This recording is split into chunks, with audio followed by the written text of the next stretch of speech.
بسم اللہ الرحمن الرحیم۔ السلام علیکم ورحمۃ اللہ وبرکاتہ۔ ایک گاؤں میں بزرگ لوہار رہتا تھا جس کی داڑھی سفید ہو چکی تھی۔ لوہار کی ایک نہایت حسین و جمیل بیٹی تھی۔ ایک دن لوہار اور اس کی بیٹی کسی گاؤں سے واپس آ رہے تھے کہ راستے میں ڈاکوؤں کا ایک گروہ چھپ کر تاک میں بیٹھا تھا۔ جب ڈاکوؤں نے حسین و جمیل لڑکی کو دیکھا تو فوراً ان پر حملہ کر کے لڑکی کو اٹھا کر جنگل کی طرف لے گئے۔ بیچارے لوہار نے اپنی بیٹی کو بچانے کی بہت کوشش کی، مگر ڈاکوؤں کے سامنے اس کی ایک نہ چلی، لہذا ایک ظالم ڈاکو نے اس کے سر پر وار کیا اور اسے زخمی کر کے بے ہوش کر دیا۔ جنگل میں پہنچتے ہی سارے ڈاکوؤں نے مل کر بیچاری لڑکی کے ساتھ زبردستی کی اور زیادتی کرنے لگے۔ عین اسی وقت جب وہ لڑکی کی عزت کے ساتھ کھیل رہے تھے، ایک قاضی صاحب اپنے بہت بڑے قافلے کے ساتھ وہاں سے گزر رہے تھے۔ جب ڈاکوؤں نے قاضی اور اس کے قافلے کو دیکھا تو وہ خوفزدہ ہوئے، کیونکہ انہیں معلوم تھا کہ اگر قاضی صاحب کے کسی سپاہی نے اس بے ہوش لوہار کو دیکھ لیا تو وہ ان کو ڈھونڈ کر مار ڈالیں گے، کیونکہ قاضی صاحب کا قافلہ اور سپاہی بہت بڑی تعداد میں تھے۔ جب لڑکی نے قافلے والوں کی آواز سنی تو اس نے اپنے بچاؤ کے لیے زور زور سے چلانا شروع کر دیا۔ جب قاضی نے لڑکی کی چیخوں کی آواز سنی تو اپنے سپاہیوں کو جنگل میں دوڑا دیا کہ مجھے کسی لڑکی کی آواز آئی ہے، مجھے لگتا ہے کہ وہ کسی بڑی مصیبت میں پھنس چکی ہے۔ سپاہی بڑی تعداد میں جنگل کی طرف روانہ ہوئے۔ ڈاکوؤں نے جب دیکھا کہ سپاہیوں کی تعداد بہت زیادہ ہے اور فرار کا کوئی راستہ موجود نہیں، تو وہ بڑی چالاکی سے ان کے قافلے میں شامل ہو گئے۔ مگر اس لڑکی نے دیکھ لیا تھا کہ ڈاکو اسی قافلے میں شامل ہوئے ہیں۔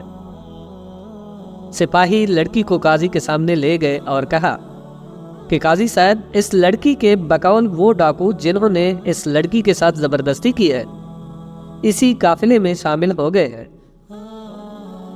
یہ سن کر قاضی بہت پریشان ہوا اور سوچنے لگا کہ اتنے بڑے قافلے میں ڈاکوؤں کو کیسے تلاش کیا جائے۔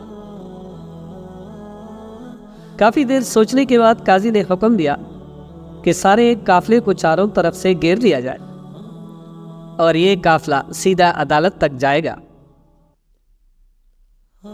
جب قافلہ عدالت میں پہنچا تو قاضی نے حکم دیا کہ ساتھ والے کمرے میں ایک بت پڑا ہوا ہے اور ہر آدمی باری باری اس کمرے میں جا کر اس بت کو گلے لگائے گا۔ جس شخص نے لڑکی کی عزت کے ساتھ کھیلا ہو اور جو بھی مجرم ہوگا تو یہ بت اسے پکڑ لے گا۔ اسی طرح ہم مجرم کی شناخت کر لیں گے۔ یہ بات سنتی ہی ڈاکوؤں کی ٹانگیں کانپنے لگے اور دل میں سوچنے لگے کہ قاضی تو بڑا چالاک نکلا۔ اس کے بعد اس کمرے میں سے سب کو ایک ایک کر کے گزارا گیا۔ طریقہ کار کچھ اس طرح تھا کہ جو شخص بھی کمرے میں جاتا اور بت کو گلے ملتا، وہ بعد میں دروازے پر کھڑے قاضی صاحب کی بھی گلے ضرور ملتا۔ ایک ایک کر کے سب آدمی گزر گئے، آخر میں 3 آدمی رہ گئے۔ لہٰذا قاضی صاحب نے جب ان سے کہا کہ اندر آؤ اور بت سے گلے مل کر پھر مجھ سے گلے ملو، تو وہ مرتے کیا نہ کرتے کمرے میں داخل ہوئے۔ بت سے ملنے کے بعد جب واپسی پر قاضی سے گلے ملے تو قاضی نے کہا تم سائٹ پر کھڑے ہو جاؤ۔ اسی طرح دوسرا پھر تیسرا آدمی قاضی سے گلے ملا تو اس نے تینوں کو ایک قطار میں کھڑا کر دیا اور اپنا فیصلہ سنایا کہ یہ تینوں ہی مجرم ہیں۔ انہوں نے ہی لڑکی کی عزت کے ساتھ کھیلا اور اسے داغدار کر دیا۔ قاضی کے اس فیصلے پر تینوں ڈاکو چلا اٹھے کہ آپ نے تو کہا تھا کہ مجرم کو بت پکڑ لے گا، مگر ایسا کچھ نہیں ہوا۔ ہمیں بت نے نہیں پکڑا تو آپ مجرم کیسے ثابت کر سکتے ہیں؟ قاضی نے مسکرا کر کہا، بے وقوف، کبھی بت نے بھی کسی کو پکڑا ہے؟ وہ تو خود انسانوں کا محتاج ہوتا ہے۔ اصل بات یہ ہے کہ بت پر ایک خاص قسم کی خوشبو لگی ہوئی تھی۔ جو بھی بت سے گلے ملتا تو وہ خوشبو اس کے کپڑوں پر لگ جاتی۔ پھر مجھ سے گلے ملتے وقت اس خوشبو کو میں محسوس کر لیتا۔ ہر کسی نے بت کو گلے سے لگایا اور پھر مجھ سے بھی گلے ملے۔ میں خوشبو محسوس کر کے انہیں جانے دیتا تھا، کیونکہ انہیں پتہ تھا کہ وہ مجرم نہیں ہے، اس لیے اندھیرے میں بے دھڑک بت سے گلے ملے۔ مگر تم تینوں کے دل میں چور تھا۔